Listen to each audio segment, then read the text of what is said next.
John Maxwell here with Next Level Fishing and Camping. Today, I want to do a boat review.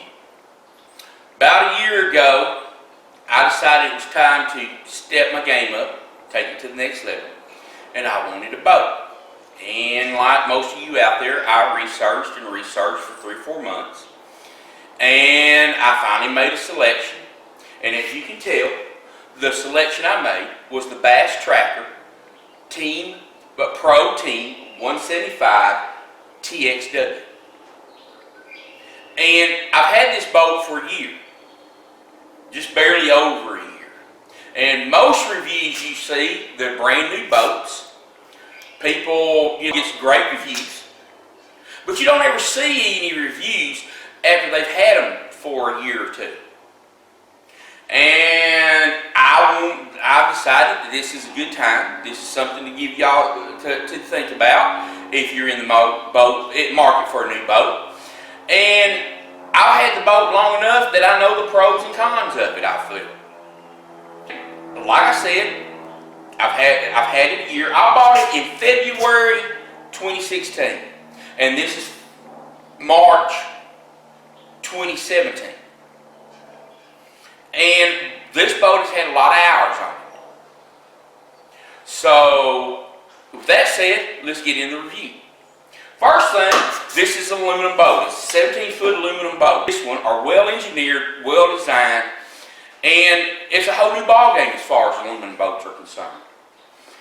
This is a well-designed boat. I'm very pleased with this boat, but it does have its cons. First, let's talk about some of the pros on this boat. Number one, it's a very economical boat. I bought this boat for around $20,000. It has proved to be a pretty rugged boat. I have hit stumps. I have hit sandbars. The paint has lasted very well. Yes, it has scratches on the side of it. The graphics have scarred up a little bit, but I'm very pleased with this boat. As far as the ride goes and the handling, well, when I first bought the boat, I thought it did good. And then I had a buddy that has been fishing all his life. About a week after I bought it, said it's really not planing real well. It has a 60-horse Mercury motor on it. It's a 4-stroke. And the first thing I did was put a whale tail on this boat, on the back. And that whale tail definitely added to the performance. That is one thing I would suggest that you do if you buy one of these boats, is go out and get you a whale tail from the very start and put on it. It helps the maneuverability of the boat. It helps the planing of the boat. It's money well invested. This boat also has a it has a deck up front and a deck in the back with plenty of room for one person. It comes with a trailer, grease fittings all around it that make it, help with the maintenance of the trailer. It comes with a trolling motor. It is a 12-volt Minn Kota 45-pound thrust. Like I said, it comes with a 4-stroke motor on it. I like a 4-stroke versus a 2-stroke. They're low maintenance.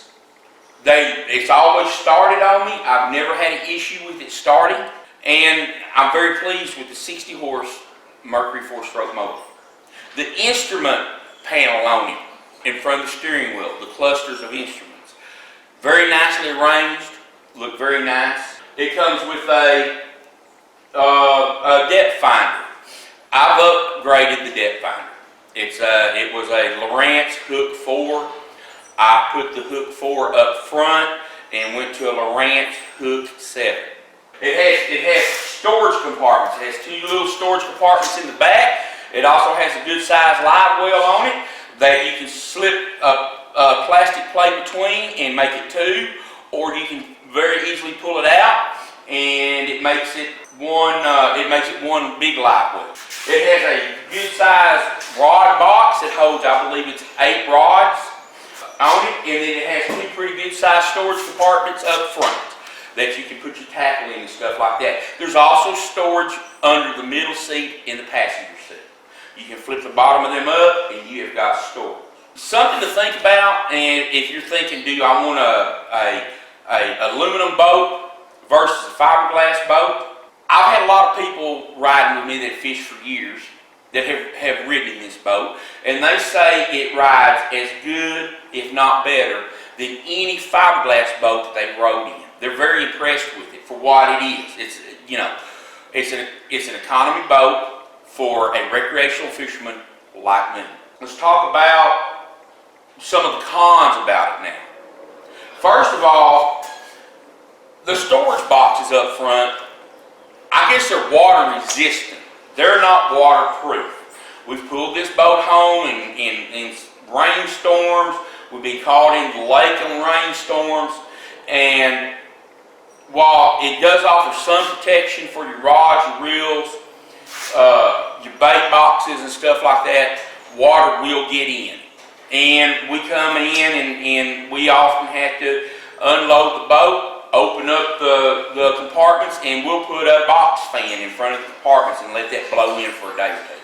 I've already talked about the boat needing a well tail. And that does enhance the performance. I think, like I said, that's money well spent. And I don't think I'll ever buy another boat again without the well tail on it. As far as aluminum versus fiberglass, me and my girlfriend Terry were fishing one day on Lake Fork, and we hit a stump, and we, in a cove. We wasn't going very fast, but we got caught up on a stump. And it took us a little bit to get off this stump, 10 or 15 minutes of working with the trolling motor, working with the big motor and stuff like that, but we did get off the stump.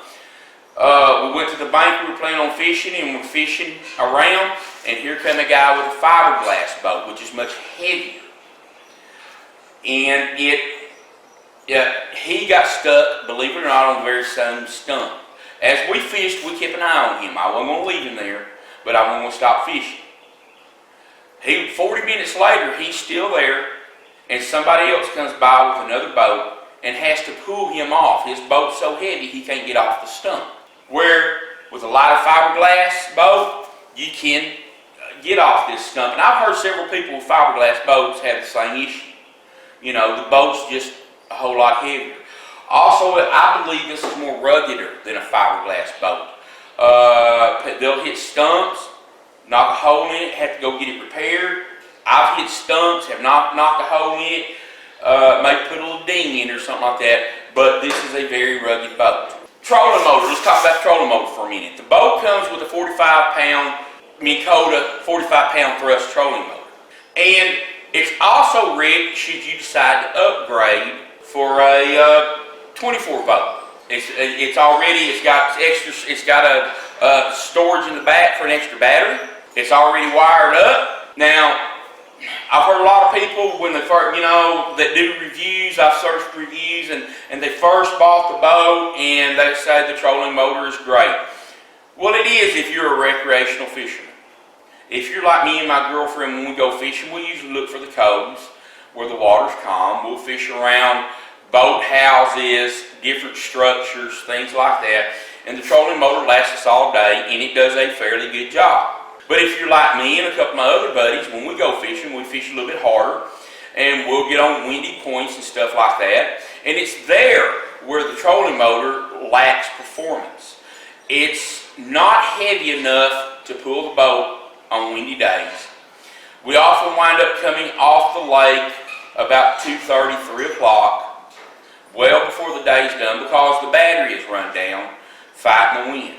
So there again, if you are a recreational fisherman like me, the trolling motor is going to be fine for you. But if you fish a little bit harder, you seriously need to think about upgrades to a 24 boat trolling motor. I plan on doing that later on. But right now, the trolling motor I have is doing just fine. One of the big hitters one of the big cons on this boat, believe it or not, is the seats. The seats are very comfortable. They're nice to ride in. But on this boat, I've already had to take it back to the dealer and get the seats recovered. And I have seen several boats like this that are being held together with duct tape on the seats because the seats are ripping at the seams. Now what I understand is in 2017 they've gone to sewing these seats together different. It will provide longer and more durable for you. But I don't know about that. I know that if you buy this boat, you better be prepared 2016, and if the 2017s aren't any different, they are covered by a year warranty. Took it to the dealer, they fixed it just fine. I'm very happy with the way the dealership handled it. Later on, plan on taking it to someone that does upholstery work and having the seats recovered once it's out of warranty.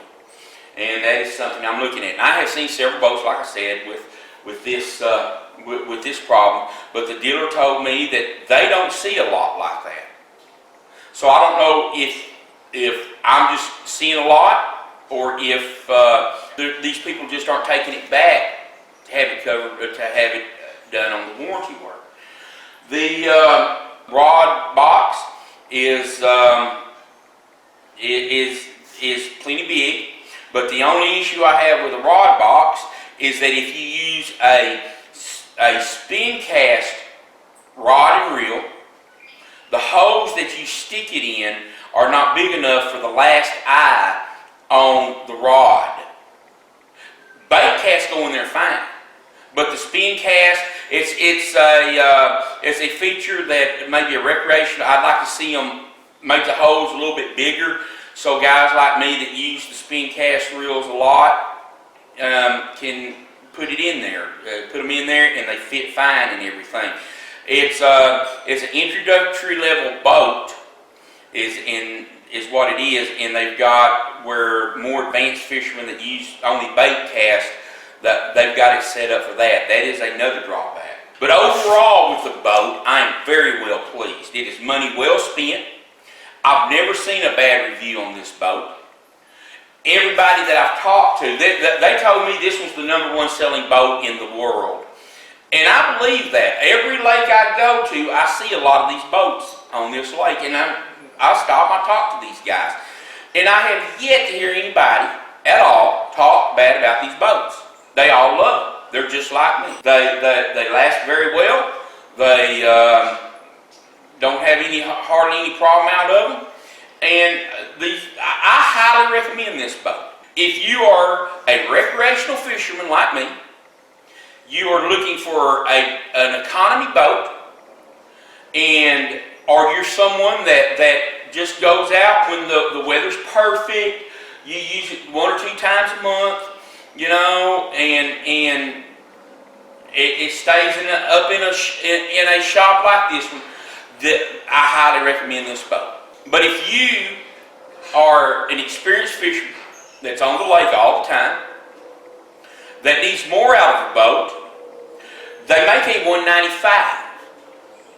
If the 195 is anything like this 175, and it comes with a 150 horse motor, and it's a 19.5 footer, you are going to be well pleased with this boat too, should you go with the 195.